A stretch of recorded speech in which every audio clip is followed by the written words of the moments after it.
Arestado ang dalawang individual sa isinagawang search warrant operation ng mga otoridad matapos ma-recover sa kanilang tahanan ang iligal na baril at mga droga sa Barangay Dajangas West, General Santos City nito lamang ika-4 ng Pebrero taong kasalukuyan. Kinilala ang dalawang target ng operasyon na sina alias Loli at si alias Rope na parehong nasa 8 gulang na residente ng nasabing lugar. Ganap na alas 5:04 ng hapon nang isinilbi ng pulisya ang search warrant laban sa dalawa na kung saan na-recover sa loob ng bahay nila ang 3 plastic sachet na naglalaman ng pinaghihinalaang shabu, isang unit ng caliber .22 revolver na may kasamang 8 bala at drug paraphernalia. Mahaharap ang dalawang sospek sa kasong paglabag sa Republic Act 10591 o Comprehensive Firearms and Ammunition Regulation Act at kasong may kaugnayan sa iligal na droga. Patuloy ang kampanya ng PNP para sa mga loose firearms at iligal na droga,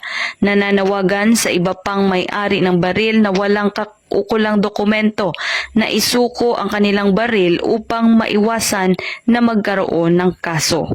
Mula dito sa Police Regional Office 12, General Santos City, ako ang inyong Police News Correspondent, Patrolwoman Emelu Pedroso, alagad ng batas, tagataguyod ng balitang pulis.